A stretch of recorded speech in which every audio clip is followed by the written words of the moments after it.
Hello guys, আসসালামু আলাইকুম। তোমরা সবাই কেমন আছো? চলে এলাম ইসিমা ব্লগসে নতুন আরেকটি ব্লগ নিয়ে।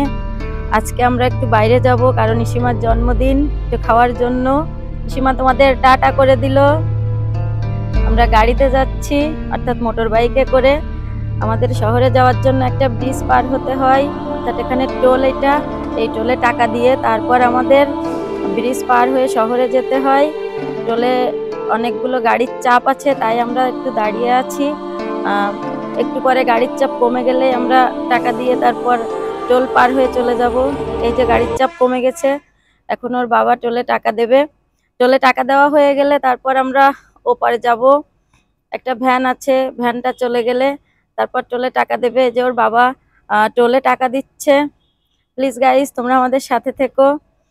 টোলওয়ালা টাকাটা ফেরিয়ে দিল, কারণ ওর বাবার অনেক পরিচিত লোক আছে। বেশিরভাগ সময় টোলে টাকা লাগে না, কারণ টাকা ছাড়াই অনেক সময় টোল পার হয়। বেশিরভাগ সময় ওর একটা ফ্রেন্ড, ওর বাবার ফ্রেন্ড হাই করে দিল এই যে ওর বাবার সঙ্গে। এখন আমরা এই ব্রিজ পার হয়ে ওপারে যাব। ব্রিজে আসলে অনেক সময় অনেকেই ঘুরতে আসে। খুব সুন্দর একটা পরিবেশ, ফাঁকা পরিবেশ। এখানে যখন কোনো অনুষ্ঠান বা বিভিন্ন ধরনের অকেশন থাকে তখন অনেক ভিড় হয়, যা তোমরা না দেখলে বুঝবা না। হয়তো বা তোমাদের কোনো ব্লগ ভিডিওতে দেখাবো। যাওয়ার সময় যে পড়ন্ত বিকেলে দেখো সূর্যটাকে অনেক সুন্দর লাগছে, তাই তোমাদের দেখানোর জন্য একটু রেকর্ড করে নিলাম। পিসিমা গাড়িতে বসে আছে আমার কোলে, পিছনের গাড়িগুলা তোমাদের দেখাচ্ছে। একটা বড় গাড়ি পিসিমা তোমাদের দেখাচ্ছে।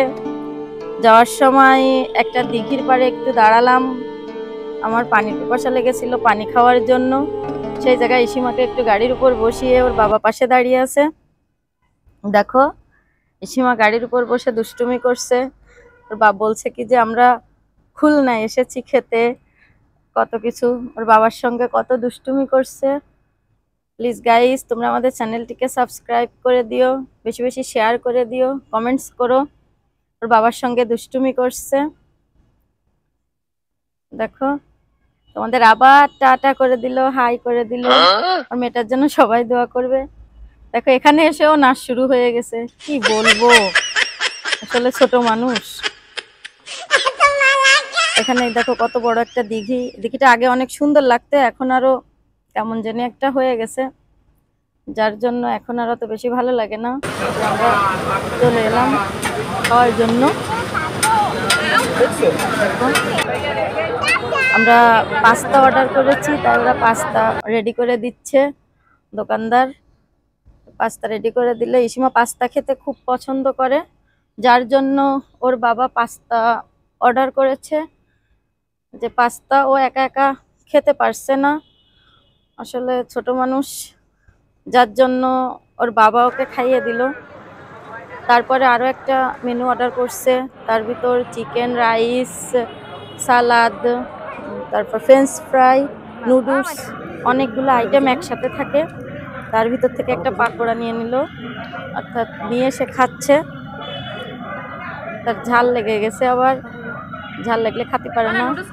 ওর বাবা ওকে বলছে যে চিকেনটা খাওয়ার জন্য, কিন্তু সে খাবে না। লাস্টে চিকেনটা আমিই খেয়ে ফেললাম। আরও একটু পাস্তা নিয়েছে, তার ঝাল বলে খেতে পারে না, তাই অনেক সময় ধুয়ে তারপর ওকে দিতে হয়। যে ধুয়ে দিলাম, তারপর খেলো। অর্থাৎ ঝাল বেশি খেতে পারে না, ঝাল খুব কম পরিমাণে খাই। আজ এ পর্যন্তই, সবাই ভালো থেকো।